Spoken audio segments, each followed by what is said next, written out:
ನಾವು ಈಗಾಗಲೇ ಆ ಮೀಟಿಂಗ್ ಏನು ಕರೆದಿದ್ದರು ಅದರ ಬಗ್ಗೆ ಅವ್ರೇನು ಲೆಟರ್ ಬರೆದಿದ್ರು, ಕಿರಣ್ ರಿಜಿಜು ಅವರಾಗ್ಲಿ ಪ್ರೈಮ್ ಮಿನಿಸ್ಟರ್ನು ನನಗೆ ಬರೆದಿದ್ರು.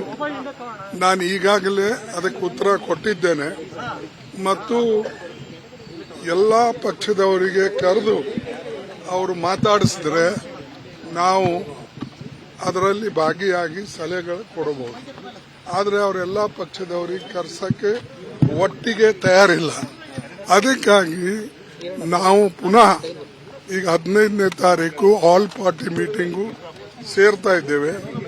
ಆಲ್ ಪಾರ್ಟಿ ಮೀಟಿಂಗ್ನಲ್ಲಿ ಏನು ನಿರ್ಣಯ ತಗೊಳ್ತೇವೆ ಅದು ನಾವು ಕನ್ವೆ ಮಾಡ್ತೇವೆ.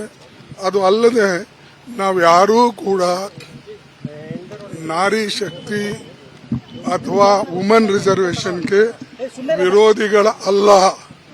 ನಾವು ಈಗಾಗಲೇ ಅದಕ್ಕೆ ಸಪೋರ್ಟ್ ಮಾಡಿ ಯುನಾನಿಮಸ್ಲಿ ಪಾಸ್ ಆದಂತ ಆಕ್ಟ್ ಬಿಲ್ ಇದೆ. ಅದಕ್ಕೆ ಅವರು ಸುಮ್ಮನೆ ಇದಕ್ಕೆ ಪೊಲಿಟಿಕಲ್ ಅಡ್ವಾಂಟೇಜ್ ತಗೊಳ್ಳಕ್ಕೆ ಈ ಪ್ರಯತ್ನ ಮಾಡ್ತಾ ಇದ್ದಾರೆ. ನಾವು ಫುಲ್ಲಿ 1/3 ರಿಸರ್ವೇಷನ್ಗೆ ಮೊದಲಿಂದ ನಮ್ಮ ಸೋನಿಯಾ ಗಾಂಧಿ ಅವ್ರ ಅದ್ರ ಬಗ್ಗೆ ಮಾತಾಡಿದ್ರು. ನಾವು ಆಲ್ರೆಡಿ ಈಗ ಪಂಚಾಯತ್ನಲ್ಲಿ ಆಗಲಿ, ಜಿಲ್ಲಾ ಪಂಚಾಯತ್ನಲ್ಲಿ ಆಗಲಿ, ಆಮೇಲೆ ಕಾರ್ಪೊರೇಷನ್ ಆಗಲಿ ಎಲ್ಲದರಲ್ಲೂ ಕೂಡ ಕೊಟ್ಟಿದ್ದೇವೆ. ಅದಕ್ಕೆ ನಮಗೆ ಪಾಠ ಕಲಿಸೋದು ಬೇಡ.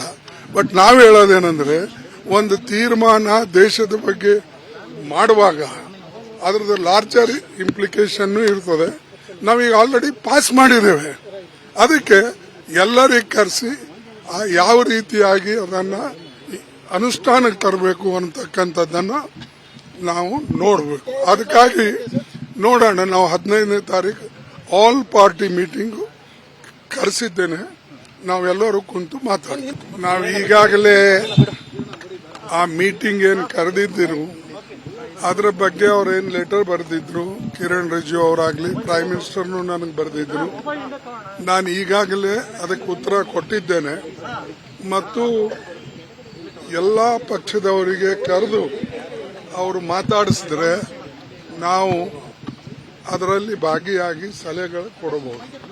ಆದರೆ ಅವರೆಲ್ಲ ಪಕ್ಷದವರಿಗೆ ಕರೆಸಕ್ಕೆ ಒಟ್ಟಿಗೆ ತಯಾರಿಲ್ಲ.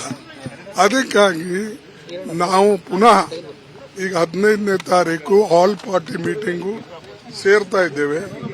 ಆಲ್ ಪಾರ್ಟಿ ಮೀಟಿಂಗ್ನಲ್ಲಿ ಏನು ನಿರ್ಣಯ ತಗೊಳ್ತೇವೆ ಅದು ನಾವು ಕನ್ವೆ ಮಾಡ್ತೇವೆ.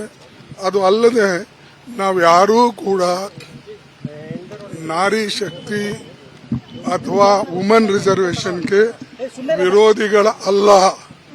ನಾವು ಈಗಾಗಲೇ ಅದಕ್ಕೆ ಸಪೋರ್ಟ್ ಮಾಡಿ ಯುನಾನಿಮಸ್ಲಿ ಪಾಸ್ ಆದಂತ ಆಕ್ಟ್ ಬಿಲ್ ಇದೆ. ಅದಕ್ಕೆ ಅವರು ಸುಮ್ಮನೆ ಇದಕ್ಕೆ ಪೊಲಿಟಿಕಲ್ ಅಡ್ವಾಂಟೇಜ್ ತಗೊಳ್ಳಕ್ಕೆ ಈ ಪ್ರಯತ್ನ ಮಾಡ್ತಾ ಇದ್ದಾರೆ.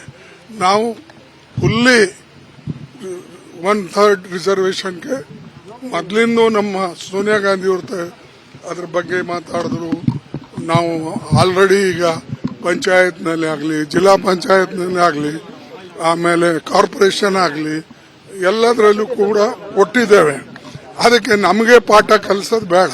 ಬಟ್ ನಾವು ಹೇಳೋದೇನೆಂದ್ರೆ, ಒಂದು ತೀರ್ಮಾನ ದೇಶದ ಬಗ್ಗೆ ಮಾಡುವಾಗ ಅದರದ್ದು ಲಾರ್ಜರ್ ಇಂಪ್ಲಿಕೇಶನ್ ಇರ್ತದೆ. ನಾವೀಗ ಆಲ್ರೆಡಿ ಪಾಸ್ ಮಾಡಿದ್ದೇವೆ. ಅದಕ್ಕೆ ಎಲ್ಲರಿಗೆ ಕರೆಸಿ ಯಾವ ರೀತಿಯಾಗಿ ಅದನ್ನು ಅನುಷ್ಠಾನಕ್ಕೆ ತರಬೇಕು ಅಂತಕ್ಕಂಥದ್ದನ್ನ ನಾವು ನೋಡಬೇಕು. ಅದಕ್ಕಾಗಿ ನೋಡೋಣ. ನಾವು 15ನೇ ತಾರೀಕು ಆಲ್ ಪಾರ್ಟಿ ಮೀಟಿಂಗು ಕರೆಸಿದ್ದೇನೆ. ನಾವೆಲ್ಲರೂ ಕುಂತು ಮಾತಾಡ್ತೀವಿ. ನಿರ್ಭೀತ, ನಿಷ್ಪಕ್ಷಪಾತ, ವಿಶ್ವಾಸಾರ್ಹ ಸುದ್ದಿಗಳಿಗೆ ಮತ್ತೊಂದು ಹೆಸರಾಗಿರುವಂತ ನ್ಯೂಸ್ 18 ಕನ್ನಡ ಈಗ ಆಪ್ನಲ್ಲೂ ಲಭ್ಯವಿದೆ. ದಯವಿಟ್ಟು ಇಲ್ಲಿರುವಂತ QR ಕೋಡ್ ಸ್ಕ್ಯಾನ್ ಮಾಡಿಕೊಂಡು ಆಪ್ ಡೌನ್ಲೋಡ್ ಮಾಡೋದಕ್ಕೆ ಮರಿಬೇಡಿ. ನಿಮ್ಮ ಬೆಂಬಲ ಹೀಗೆ ಸದಾ ನಮ್ಮೊಂದಿಗಿರಲಿ. ಧನ್ಯವಾದ.